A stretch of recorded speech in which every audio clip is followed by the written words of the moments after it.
alegria nas provações? É possível se sentir alegre diante das provações? Que relação as provações têm com a vida do cristão e também com a salvação? Hoje, esse será o assunto do Expondo as Escrituras na primeira carta de Pedro. Eu, pela bondade de Deus, sou o pastor Mário Luna e recebo você com muita alegria na paz do Senhor. Então vamos fazer a leitura do texto de hoje, que está na primeira carta de Pedro, capítulo de número 1, versículos de número 6 a 9, que diz: em que vos grandemente vos alegrais, ainda que agora importa, sendo necessário que estejais por um pouco contristado com várias tentações e algumas traduções, várias provações, para que a prova da vossa fé, muito mais preciosa do que o ouro que perece e aprovado pelo fogo, se ache em louvor, em honra e glória na revelação de Jesus Cristo, a qual, não o havendo visto, a mais, no qual não o vendo, agora, mas crendo, vos alegrais com gozo inefável e glorioso, alcançando o fim da vossa fé, a salvação das vossas almas. Deus seja louvado, Deus seja glorificado. Vamos fazer uma oração? Senhor Deus e Pai, eu quero te agradecer, ó Senhor, por esta oportunidade de estar aqui no Expondo as Escrituras mais uma vez, para poder, Senhor querido, ensinar a Tua palavra. Ilumina minha mente para que eu possa, Senhor, ter a compreensão e fazer um ensino baseado na Tua palavra, não no que eu acho, não no que eu penso. E ao mesmo tempo ilumina a mente daqueles que estão assistindo, para que possam entender a Tua palavra e juntos, eles e eu, possamos praticar a Tua palavra, pois este é o intuito do Expondo as Escrituras, em nome de Jesus. Deus seja glorificado. Vamos aqui entender algumas coisas sobre a primeira carta de Pedro, capítulo de número 1, versículos de número 6 a 9. Nós estamos falando aí sobre a salvação. E para você que já está acompanhando o Expondo as Escrituras aqui no canal, você sabe que nós já viemos falando sobre a origem da salvação e outros assuntos mais. E agora, hoje, nós estamos falando sobre a salvação e a alegria nas provações. Contrariando a natureza humana, os cristãos podem alegrar-se perante situações de provações e de tribulações. Como isso é possível? Contanto que isso seja feito através de Jesus. Porque o sofrimento em si, ele não é algo que tem a ver com a questão de você ganhar salvação porque você está sofrendo. Mas estamos falando aqui, o apóstolo Pedro está falando sobre o sofrimento por causa do evangelho. É outra coisa. Aqui encontramos um contraste entre a salvação final e as provações presentes. Porém, se eu e você sabemos que Deus preparou para nós a vida eterna, por que é que nós vamos nos entristecer e se sentir dominados pela tristeza quando o final disso tudo será vida eterna? Existe uma herança, tratamos disso na exposição passada, na qual está preparada para nós. Ninguém pode nos roubar esta herança. Então, mesmo diante das provações, precisamos passar com alegria. Vai haver momentos que vamos estar cabisbaixo, pode ter um momento que estaremos mais quietos, mas nós precisamos saber que as provações, por causa do evangelho, elas resultam em algo que vai amadurecer a nossa fé. E nós temos alguns pontos que vamos tratar aqui. Nós vamos aprender que diante das provações, nós podemos passar com alegria. Alegria diante das provações, que as provações elas vão produzir dois frutos na nossa vida. O primeiro, aumentar a nossa fé. O segundo, aumentar o nosso amor por Deus. E por fim, vamos aprender que o final da salvação, aonde as provações vão ser encerradas, será a vida eterna. Então, vamos aprender aqui hoje em nome de Jesus. 1 Pedro capítulo 1, versículo 6 diz: em que vós grandemente vos alegrais, ainda que agora importa. Então Pedro tem consciência que no tempo presente que ele estava escrevendo a carta, como eles não tinham partido ainda para a glória, ele sabia que importava, sendo necessário, que estivessem por um pouco tempo contristados com várias tentações. Aqui a palavra tentação é usada porque no original a mesma palavra que é traduzida para provação é a mesma palavra que é traduzida para tentação. O que vai diferenciar, pastor Mário Luna? É o contexto. Quando é Deus que está permitindo a prova, é para o nosso crescimento. Então é provação. Quando é o adversário que vem nos tentar para tentar destruir a nossa fé, aí é tentação. Então o apóstolo Pedro aqui, ele está ensinando o seguinte: nós podemos, mesmo diante das provações, nos sentirmos alegres. Ou seja, alegria diante das provações ou alegria nas provações é possível? É possível, diante desse texto que está aqui. Essa alegria só é possível porque seus leitores estavam cientes dos motivos daquelas provações. Todo cristão deve entender que as provações fazem parte da vida cristã e não existe nenhuma maneira de não as enfrentar, pois elas têm um propósito definido. Eu sou cristão, você é cristão. Se você quiser fugir de uma vida de provações, você não consegue, porque ser cristão envolve passar por provações. Precisamos apenas lembrar que nem tudo que nós consideramos como provações estão ligadas a padecermos pelo nome de Jesus. Existem coisas que nós nos sentimos aflitos que estão ligadas, em primeiro lugar, à vida humana, a ser humano. Por exemplo, como ser humano, eu fico doente. O não cristão também fica doente. Eu fico desempregado. O não cristão também fica desempregado. Então, como é que você vai saber se aquela provação ela tem origem por eu ser cristão ou tem a ver apenas como eu ser humano? É porque tudo aquilo que o não cristão também passa, você vai entender. Se o não cristão pode passar, então é uma aflição, é algo que tem origem na questão humana e não tem nada a ver por eu ser cristão. É claro que eu, sendo cristão, tendo a minha fé em Cristo, independente se é uma aflição ou uma provação que venha por eu ser cristão ou não, apenas por ser humano, eu vou continuar crendo em Deus. Eu vou ter formas de reagir diferentes do não cristão. Tem também aquelas provações ou aflições que estão baseadas nas nossas más obras.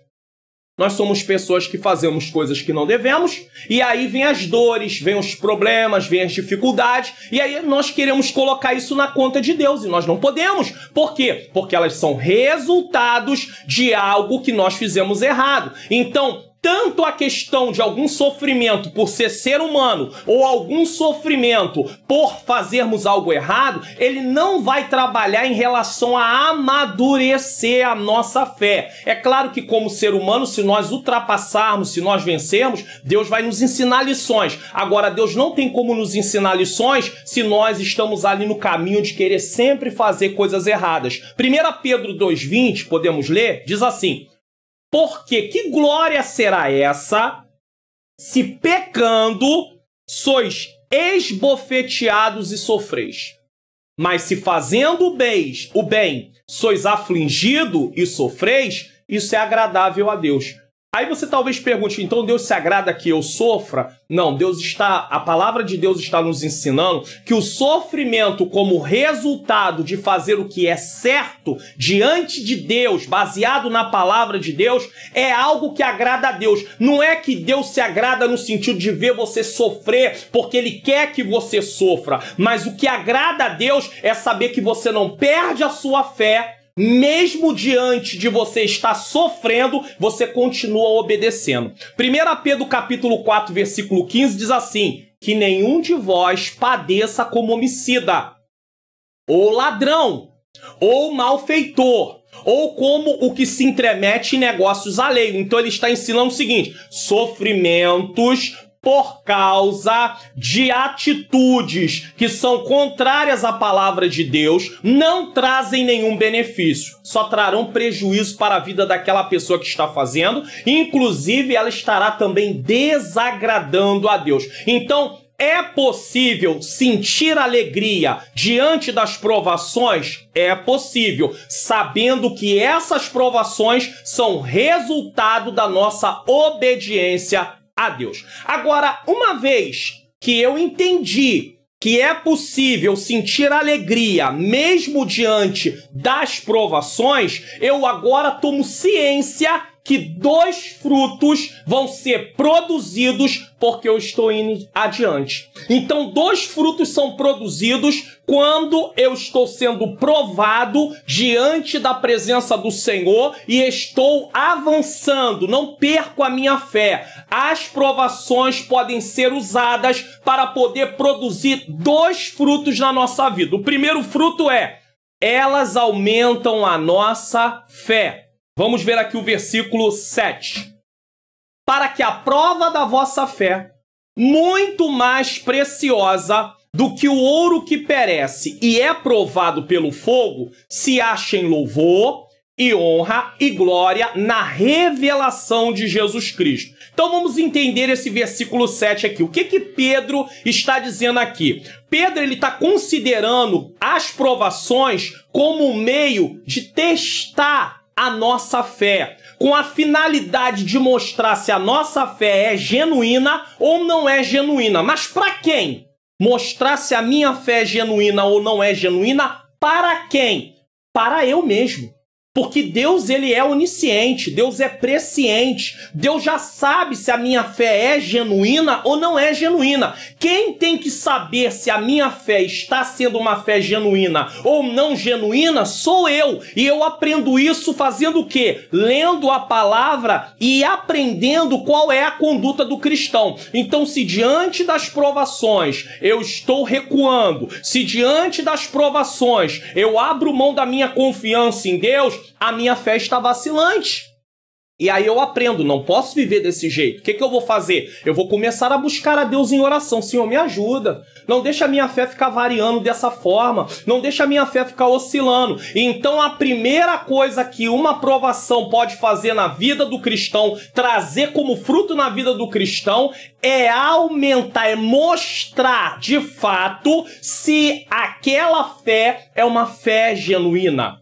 Deus é soberano, então ele já sabe se a sua fé ela é ou não é genuína. Mas no Antigo Testamento, ele usava as provações para fortalecer o compromisso dos que eram provados e também ensiná-los por meio do sofrimento, ali Deus trazendo o sofrimento para eles, para que eles pudessem se arrepender, para que eles pudessem andar no caminho do Senhor e também para que eles pudessem ter ali um coração voltado para Deus. Então há momentos no Antigo Testamento que eu aprendo lendo a palavra do Senhor que Deus usa o sofrimento para poder nos trazer para perto dele. Ele usou o sofrimento para trazer Israel para perto de si. Então nos momentos de sofrimento o povo se volta para Deus. Quer ver um exemplo disso? Livro de Juízes. Você já leu o livro de Juízes?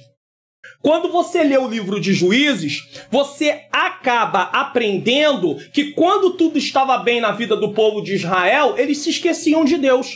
Até porque eles desobedeceram a Deus. Deus havia dito, não deixei o povo que mora nessa terra continuar aí. E aí quando eles chegam e tomam posse da terra, eles dividem a terra com aquele povo. Muitas tribos dividiram a terra, não expulsaram o povo. E aí o que acontece? Eles começam agora a praticar o costume daquele povo. E agora eles desobedecem a Deus. E aí tá tudo bem? Eles estão bem. Eles estão ali longe de Deus. Aí a coisa aperta, né? A situação fica difícil, porque Deus levanta um povo para vir contra eles, aí eles pegam e se voltam para Deus. Então o sofrimento servia para que eles viessem se arrepender. E Deus usa muitas vezes os momentos desfavoráveis nas nossas vidas para quê? Para nos trazer para mais perto dele.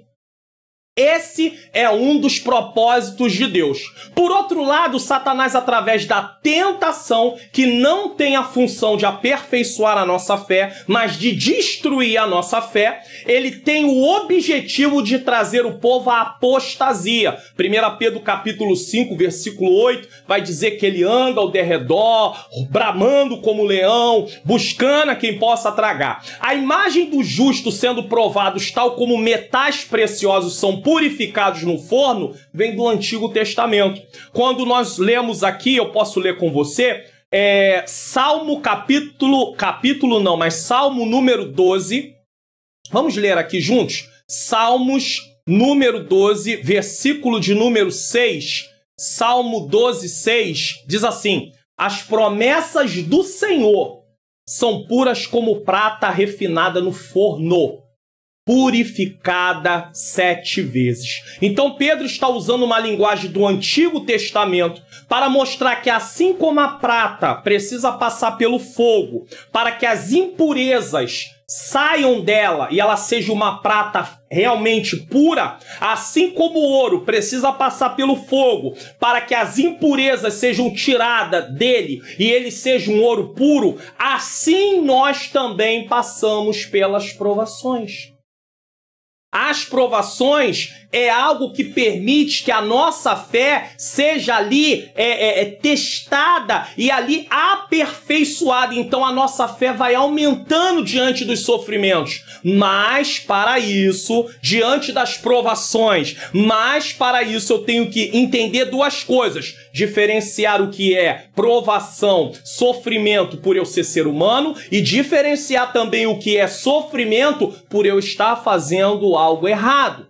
Os minérios de metais preciosos, dos quais o mais precioso era o ouro, eram fundidos numa fornalha para que as impurezas fossem separadas, ficando, como eu disse, apenas o metal puro. Uma vez que nós compreendemos isso, a comprovação da fé vai resultar em quê? Veja o que o texto está dizendo. Uma vez que a fé ela é testada e ela é vista como genuína, olha o que vai dizer aqui: para que a prova da vossa fé é muito mais preciosa do que o ouro que perece e é provado pelo fogo. Qual é o propósito? Se ache em louvor, honra e glória na revelação de Jesus Cristo. Então, nós temos aí um resultado. Dentro desse resultado, essa parte do versículo, ela tanto pode significar que aqueles que têm sua fé comprovada vão receber louvor, glória e honra, ou também pode significar essa parte do versículo que glorificarão a Cristo nos últimos dias. Não precisamos escolher entre uma e outra hipótese, porque as duas são verdadeiras. Então, aprendemos que podemos passar pelas provações com alegria, aprendemos que as provações por causa de Cristo, elas vão aumentar a nossa fé, e agora vamos aprender que as provações por causa de Cristo vão aumentar o nosso amor por Deus. 1 Pedro capítulo 1, versículo 8, a qual não havendo visto a mais, no qual não o vendo agora, mas crendo vos alegrais com gozo inefável e glorioso. Então vamos entender um pouco desta parte aqui. Pedro explica que mesmo os seus leitores não tendo visto Cristo, humanamente falando, na forma humana como Pedro viu, eles o amam de verdade. E a pergunta é, mesmo eu, mesmo você, não tendo visto Cristo na forma humana, você ama ao Senhor? Eu amo ao Senhor? E não era um amor do tipo, gosto de você. Sabe aqueles relacionamentos que aí o rapaz pergunta para a moça, ou a moça pergunta para o rapaz, e aí ele responde, eu gosto de você. Aí ela responde, eu gosto de você. Não, não. O amor que Pedro está colocando aqui, a palavra no grego, no original, tem a ver com amor ágape. É aquele amor que Paulo descreve suas características em 1 Coríntios capítulo 3, versículos 4 a 7. E eu quero ler com você, só que eu vou usar a nova linguagem de hoje para poder trazer uma compreensão um pouquinho mais profunda para você entender. Não que na Almeida Revista Corrigida não tenhamos a compreensão, mas na linguagem de hoje nós vamos usar palavras mais do nosso cotidiano, que diz assim: o amor é paciente e o amor é bondoso. Bondade tem a ver com vai além daquilo que nós temos para receber. O amor não é ciumento nem presunçoso. Então, os leitores de Pedro amam a Deus, tá? O amor não é ciumento nem presunçoso. Não é orgulhoso. Então, uma pessoa que ama a Deus, ele não pode ser orgulhoso. Uma pessoa que ama a Deus não pode ser impaciente. Uma pessoa que ama a Deus não pode ser maldoso. Uma pessoa que ama a Deus não pode ser ciumento. Uma pessoa que ama a Deus não pode ser presunçoso, nem grosseiro. Não exige que as coisas sejam feitas à sua maneira, imposição. Não é irritável, nem rancoroso, guarda mágoa. Não se alegra com a injustiça, ou seja, quando vê coisas sendo feitas erradas, não compactua com aquilo e nem concorda com aquilo, mas sim com a verdade, ou seja, se alegra quando a justiça é praticada nos moldes bíblicos, porque tem uma justiça humana aí que não tem nada a ver com os moldes bíblicos. O amor nunca desiste, nunca perde a fé, sempre tem esperança e sempre se mantém firme. É com base em entendermos quem Jesus é e o que ele fez por nós, olha só, é com base em entendermos quem Jesus é e o que ele fez que esse amor existe. E por isso mesmo, diante das provações, nossa fé é viva nele. Porque quando você entende quem Jesus é, Filho de Deus, Todo-Poderoso, Rei dos Reis, Senhor dos Senhores, veio aqui nessa terra, morreu na cruz do Calvário para nos dar o direito de vida eterna para aqueles que aceitarem Ele como Salvador e Senhor. Então, quando nós entendemos quem Jesus é e o que Ele fez, nós só podemos amá-lo. Amá-lo e amá-lo muito, porque Ele nos livrou da condenação eterna. Nós estávamos perdidos.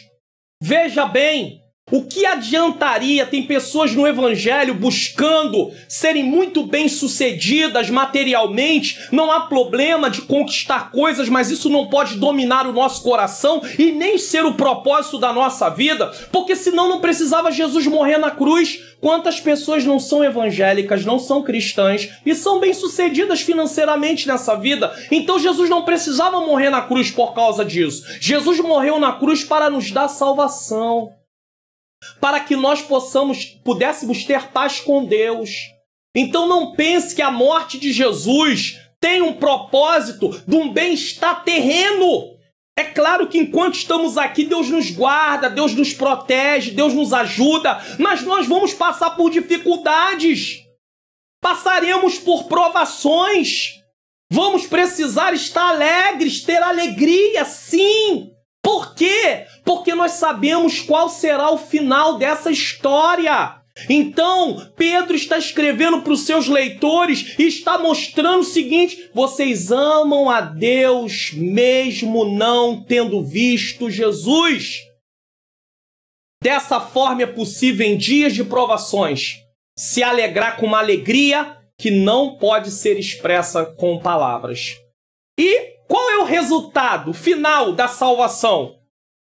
O final, diante de todo o processo, pessoas aflitas, angustiadas, Deus dando graça, dias de luta, dias de bênção, e vai tendo aquela mudança de situação, de cenário. Mas qual é o final disso tudo? O final é vida eterna. Mas para isso você não pode perder sua fé. Por quê? Porque Deus vai usar as provações para aperfeiçoar a minha e a sua fé. E se a fé, diante das provações, ela for reprovada, porque quando nós somos provados, você já viu pessoas que chegam e falam assim: ah, eu não quero mais, ah, eu vou largar, ah, não tá dando nada certo, tá tudo ao contrário. Ei, Não é condicional dar tudo certo para você ficar. Porque, na verdade, você e eu recebemos um presente, direito de vida eterna. Como é que você vai abrir mão de um presente que recebeu? Foi pela graça. Graça é favor imerecido. Sabe quem perde se abrir mão da salvação? Eu e você.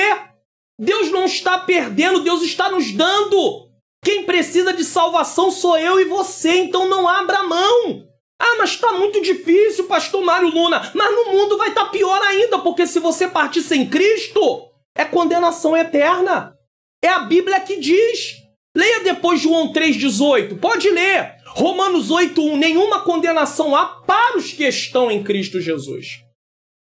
Quem não está em Cristo Jesus sofrerá a condenação. Está debaixo de condenação. É a Bíblia quem diz, não sou eu. Esse discurso não é meu. O que está sendo dito está na palavra de Deus. Então entenda isso. Mas qual é o resultado final da nossa salvação? Vamos lá. Versículo de número 9. Alcançando o fim da vossa fé, as provações servem para depurar, para aperfeiçoar a nossa fé, para mostrar se essa fé é genuína ou não é. Porque diante das provações nós vamos saber se estamos tendo uma fé genuína ou não. Porque se você for aquele tipo de cristão que só quer ser cristão, se está tudo bem, então alguma coisa está errada com a sua vida. Cristã, é preciso você dobrar o seu joelho, começar a orar, começar a examinar a palavra de Deus e pedir a Deus para fazer mudanças na sua vida. Porque você não pode dar condição a Deus para servir a Deus. Dizer assim, não, Deus, olha só, eu só vou te servir com fidelidade se tudo correr bem. Não é você que tem que colocar condições. Quando você ganha um presente, você não tem como colocar condições em como esse presente vai ser usado, como vai ser feito com esse presente. Você não tem como colocar. Por quê? Porque você está ganhando presente. Você não merecia. Você recebeu um presente. Deus nos dá o presente chamado salvação. Então vamos lá. Alcançando o fim da vossa fé. Fim da fé aqui não é que a sua fé vai acabar. É o fim da jornada nessa terra crendo em Deus. Ou seja, nós partimos crendo ainda em Deus. A salvação das vossas almas. Vamos entender aqui o que seria essa salvação das vossas almas. Uma vez que superarem todas as provações em nome de Jesus, e continuarem crendo, o resultado é vida eterna. Que nesse versículo é representada pela expressão salvação da alma. Salvação da alma e vida eterna é a mesma coisa. Aqui. Paulo usa uma expressão bem parecida sobre isso em relação à fé. Sabe onde está? 2 Timóteo, capítulo 4, versículo 7 e 8, na Almeida Revista Corrigida, diz assim: combati o bom combate, acabei a carreira e guardei a fé. Então, alcançando o fim da vossa fé, é guardar a fé. Ou seja, é não abrir a mão da fé, partir, mas não abrir mão da fé. Partiu. Quantas pessoas já partiram, mas não abriram mão da fé? Mesmo diante de provações terríveis. Mesmo diante de um cenário muito desfavorável. Os leitores de Pedro estão passando por perseguições. Coisas que nós, nos dias atuais, principalmente do lado de cá do mundo, não temos experimentado na intensidade jamais que eles experimentaram. Mas eles estão ali crendo, continuam confiando, continuam acreditando nas promessas de Deus. E muitos deles, no primeiro século, segundo século, e foi passando, morreram por causa do Evangelho. Morreram por causa de Cristo, mas guardaram a sua fé. Um exemplo, o próprio apóstolo Paulo. Estava ali, prestes a ser morto por causa da sua fé. Seria degolado, mas não abriu mão da sua fé. E aí ele continua a dizer, desde agora, ou seja, desde o momento que eu vou partir, a coroa da justiça me está guardada. Porque desde o momento que ele aceitou Jesus, ele já tinha a coroa ali. Só que ele precisava ir até o fim. Eu preciso ir até o fim para receber a salvação na plenitude, ou seja, cumprir aquilo que Deus prometeu, eu preciso ir até o fim. Não adianta ter 5 anos, 10 anos, 15 anos, 20 anos na presença do Senhor, aí depois desistiu e achar que vai receber salvação. Não vai receber. Porque a condição é ir até o fim. Então ele diz, desde agora a coroa da justiça me está guardada. E ele traz essa palavra também como um ânimo para aqueles que estão ali na iminência da morte, diante do sofrimento, não abrir mão da sua fé. Porque talvez pensasse, não, eu vou abrir mão. E ele está mostrando, se vocês abrem mão, vocês perdem. Não faça isso. Então ele diz, desde agora a coroa da justiça me está guardada, a qual o Senhor justo juiz, ou seja, ele prometeu, ele vai fazer. Ele julga as obras. Não que a salvação seja por obras, mas uma vez que eu aceitei Jesus, eu preciso viver para as boas obras. Efésios 2:10. Me dará naquele dia, quem? O Senhor justo juiz me dará naquele dia, e não somente a mim. Então ele diz, a salvação, a coroa da justiça não está reservada só para mim, mas está reservada também a todos que amarem a sua vinda. E como é que eu e como é que você demonstra que ama a vinda do Senhor? Continuando servindo a Ele, continuando obedecendo a Ele, continuando andando na sua presença e fazendo a sua vontade. Então hoje, no Expondo as Escrituras, nós aprendemos que é possível ter alegria nas provações. E diante das provações são ali produzidos 2 frutos. A nossa fé é aumentada, o nosso amor a Deus é aumentado e o final da salvação, desse processo nessa vida, é receber vida eterna. Você quer vida eterna? Então não desista por causa das provações. Levanta a cabeça, sinta-se alegre por padecer em nome do Senhor Jesus, pelo nome do Senhor Jesus Cristo. Vamos fazer uma oração? Senhor, meu Deus e meu amado Pai, Pai amado e Pai querido, eu quero te agradecer por esta oportunidade de realizar mais um Expondo as Escrituras. Que o Senhor venha trazer ao nosso coração, Pai querido, fé mais e mais. Aumente a nossa fé, aumente o nosso amor pelo Senhor. Pai querido, que a nossa esperança não seja abalada, para que nós possamos continuar e que mesmo diante dos momentos difíceis, podemos nos alegrar para poder pensar e dizer assim, eu estou diante da dificuldade, mas eu sei que tem vida eterna para mim. Eu sei que o Senhor preparou uma herança incorruptível, incontaminada, que não pode murchar. Eu quero te louvar neste momento, Senhor, em nome de Jesus. Eu quero pedir a você que não deixe aí, de clicar no card. Tem mais exposições da primeira carta de Pedro e também do livro de Salmos. E também a EBD comentada, que tem sido uma bênção. Que Deus abençoe a sua vida, abençoe a sua família e até o próximo Expondo as Escrituras.